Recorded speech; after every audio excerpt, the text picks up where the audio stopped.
Hello friends, इस news में हम डिस्कस करेंगे कि फाइनेंशियल ईयर 2021 यानी कि असेसमेंट ईयर 21-22 में आपको सैलरी पे टीडीएस कैसे काटना है। फ्रेंड्स, फाइनेंशियल ईयर 2021 से इंडिविजुअल और हिंदू अनडिवाइडेड फैमिली के पास ये ऑप्शन है कि सेक्शन 115BAC के अंतर्गत वो टैक्सेस पे कर सकता है। इस केस में उसे कोई इनकम टैक्स में exemption, deduction, set of losses, additional depreciation extra नहीं मिलता है और इस केस में उसे कंसेशनल इनकम टैक्स रेट पे करने होते हैं। फ्रेंड्स, जैसा कि आप अपनी स्क्रीन पर रेफर कर पा रहे हैं। फ्रेंड्स, यदि कोई एम्प्लॉई चाहता है कि वह कंसेशनल इनकम टैक्स के रेट ऑप्ट करना चाहता है और उसके अकॉर्डिंग उसका टीडीएस काटा जाए, तो इसके लिए उसे सेक्शन 115BAC को ऑप्ट करना है और उसके बारे में अपने एम्प्लॉयर को बताना है। यदि वो एक बार ये इंटीमेशन अपने एम्प्लॉयर को दे देगा तो उसका टीडीएस सेक्शन 115BAC के अकॉर्डिंग ही काटा जाएगा और इस इंटीमेशन को दोबारा मॉडिफाई नहीं किया जा सकता। लेकिन फ्रेंड्स, यदि कोई एम्प्लॉई इस ऑप्शन को एक्सरसाइज नहीं करता है या फिर इंटीमेशन नहीं देता है तो उस केस में इनकम टैक्स के जो नॉर्मल रेट हैं वो अप्लाई होंगे। फ्रेंड्स, यदि व्यक्ति की उम्र 60 साल से कम है तो नॉर्मल इनकम टैक्स रेट इस प्रकार है। 2,50,000 तक की इनकम पे कोई टैक्स नहीं है। 2,50,000 से एक्सीडिंग इनकम और 5 लाख रुपीज़ तक 5% टैक्स है। 5 लाख से एक्सीडिंग लेकिन 10 लाख रुपये तक की इनकम पर 20% टैक्स है और 10 लाख से एक्सीडिंग इनकम पर 30% टैक्स रेट है। इसके अलावा फ्रेंड्स, जो टैक्स कैलकुलेट होता है उसके ऊपर व्यक्ति को सरचार्ज भी पे करना होता है, लेकिन सरचार्ज तभी लगता है यदि जो टोटल इनकम है वो 50 लाख रुपए से ज़्यादा है लेकिन 1 करोड़ से कम है तो 10% इनकम टैक्स का सरचार्ज के तौर पर देना होता है। और यदि टोटल इनकम 1 करोड़ रुपए से ज़्यादा हो जाती है लेकिन 2 करोड़ रुपए तक रहती है तो 15% सरचार्ज के रूप में देना होता है इनकम टैक्स का। और यदि टोटल इनकम 2 करोड़ से ज़्यादा हो जाती है लेकिन 5 करोड़ रुपए तक रहती है तो 25% सरचार्ज के रूप में देना होता है इनकम टैक्स का। और यदि टोटल इनकम 5 करोड़ रुपए से ज़्यादा हो जाती है तो 37% सरचार्ज के रूप में देना होता है इनकम टैक्स का।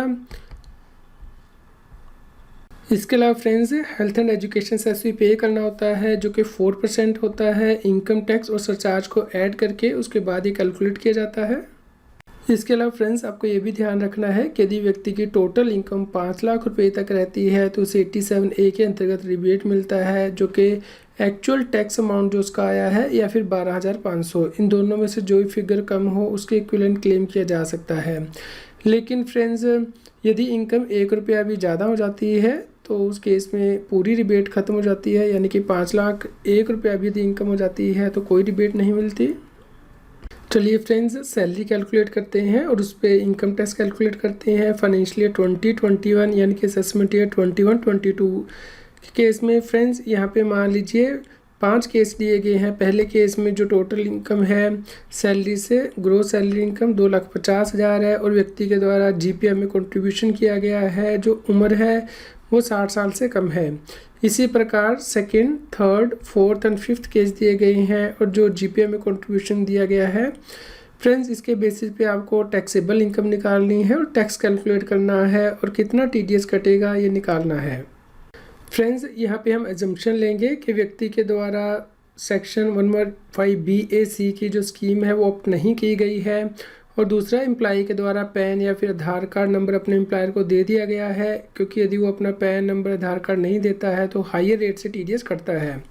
तो फ्रेंड्स, ये एजम्पशन लेके वो हम नॉर्मल टैक्स रेट से इनकम टैक्स कैलकुलेट करेंगे। फ्रेंड्स, सबसे पहले आप ग्रोस सैलरी ले लेंगे और उसमें से जो स्टैंडर्ड डिडक्शन है वो 50,000 रुपया हर एम्प्लॉई को मिलती है। आपको इसे लेस करना है और उसके बाद सेक्शन 80C के अंतर्गत, क्योंकि व्यक्ति के द्वारा जीपीएफ में कंट्रीब्यूशन किया गया है और 80C के अंतर्गत मैक्सिमम 1,50,000 रुपीज़ की डिडक्शन मिलती है। तो आप ये डिडक्शंस लेस करने के बाद टैक्सेबल इनकम निकालेंगे, जो हमने 5 केस डिस्कस किए हैं सभी केसेस में। फ्रेंड, चलिए अब हम टैक्स रेट अप्लाई करते हैं। 0 से लेके 2.5 लाख रुपए तक इनकम होती है तो कोई टैक्स नहीं है। यदि 2.5 लाख रुपए से ज़्यादा की इनकम है 5 लाख रुपए तक 5% टैक्स है और 5 लाख से एक्सीडिंग इनकम है 10 लाख तक तो 20% टैक्स रेट है और 10 लाख से ऊपर 30% टैक्स रेट है। तो फ्रेंड्स, हमने यहाँ पे हर केस में टैक्सेबल इनकम ऊपर नोट कर ली है और उसके बाद टैक्स रेट अप्लाई किए हैं। पहले केस में क्योंकि इनकम टैक्सेबल नहीं है इसलिए कोई टैक्स नहीं है। दूसरे केस में 5 लाख रुपए की टैक्सेबल इनकम है और ये जो स्लैब रेट है 2.5 लाख रुपए से 5 लाख के बीच में इसमें आती है, तो इस पर 5% जो टैक्स है वो लगेगा, यानी कि 12,500। लेकिन क्योंकि इनकम 5 लाख रुपए तक है इसलिए 87A में रिबेट मिल जाएगी, 12,500 की मैक्सिमम रिबेट मिलती है। यदि आपका टैक्स इससे कम आता है तो उसकी इक्विवेलेंट अमाउंट तो टैक्स पेबल 0 आ जाएगा। जो तीसरा केस है यहाँ पे 9 लाख रुपए की इनकम है और ये जो व्यक्ति है वो 5 लाख से 10 लाख की इनकम में आ रहा है, तो जो पहला 2.5 लाख रुपए से 5 लाख रुपए तक की इनकम पे 5% टैक्स है, और उसके बाद 9 लाख रुपए में से 5 लाख रुपया कम करने के बाद 20% टैक्स 92,500 टैक्स आ जाएगा। और यहाँ कोई रिबेट नहीं मिलेगी 87A की, क्योंकि टोटल इनकम जो है वो 5 लाख रुपए से एक्सीड हो रही है। फ्रेंड्स, अगले केस में भी हम इसी प्रकार टैक्स रेट अप्लाई करेंगे। यहाँ पे व्यक्ति 30% के स्लैब रेट में है, तो 54 लाख की इनकम में से 10 लाख रुपया लेस करके 30% टैक्स रेट यहाँ पे हम अप्लाई करके टोटल टैक्स निकाल लेंगे। लेकिन फ्रेंड्स, इस केस में सरचार्ज भी एप्लीकेबल होगा। 50 लाख से ऊपर की इनकम पे 10% सरचार्ज है 1 करोड़ रुपये तक, तो वो होगा। और उसके बाद हेल्थ एंड एजुकेशन से 4% लगता है। इसके लिए आपको टैक्स पेबल प्लस सरचार्ज दोनों को ऐड करके 4% ऐड करना है, तो टोटल टैक्स पेबल आ जाएगा। फ्रेंड्स, जो लास्ट केस है यहाँ पे टैक्सेबल इनकम 1 करोड़ से ज़्यादा है, इसलिए सरचार्ज का रेट 15% है।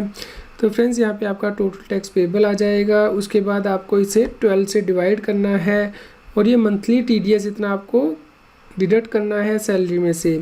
यदि आपका कोई डेफिशिएंट है, अभी तक आपने TDS नहीं काटा है, तो फ्रेंड्स अब आप जो सैलरी पे करेंगे उसमें से आप ये एडजस्ट कर सकते हैं। इस प्रकार जो सब्सिक्वेंट डिडक्शंस है फाइनेंशियल ईयर के दौरान आप करेंगे, उसमें से ये TDS अमाउंट एडजस्ट करेंगे और बैलेंस सैलरी ही पे करेंगे। उम्मीद करते हैं फ्रेंड्स आपके लिए यह न्यूज़ यूज़फुल रही होगी। कृपया लाइक कीजिए और अधिक से अधिक शेयर कीजिए ताकि सभी लोगों तक यह जानकारी पहुंच पाए।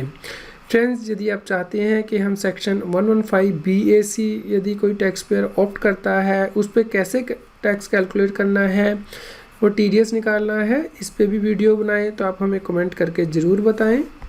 फ्रेंड्स, फाइनेंशियल ईयर 2021 में सैलरी पे TDS किस प्रकार काटना है, इस पे ऑलरेडी CBDT के द्वारा सर्कुलर नंबर 20/2020 इशू किया गया है, जिसमें कि फ्रेंड डिटेल में बताया गया है कि इनकम टैक्स के रेट क्या होंगे और टैक्स को किस प्रकार कैलकुलेट करना है, ड्यू डेट क्या है TDS की पेमेंट की, मोड ऑफ पेमेंट क्या है, किस व्यक्ति को TDS काटना है, और इलस्ट्रेशन के साथ फ्रेंड इसमें समझाया गया है। इसका लिंक इस न्यूज़ की वीडियो डिस्क्रिप्शन में भी दिया गया है। आप हमें Telegram app CS Satbir Singh tax hill पर ज्वाइन कर सकते हैं ताकि आप GST और इनकम टैक्स के रेगुलर अपडेट अपने मोबाइल पर ही प्राप्त कर सकें। फ्रेंड्स, इनकम टैक्स के रेगुलर अपडेट प्राप्त करने के लिए आप हमारे नए YouTube चैनल टैक्स हिल को ज्वाइन कर सकते हैं, जिसका लिंक के इस न्यूज़ की वीडियो डिस्क्रिप्शन में भी दिया गया है।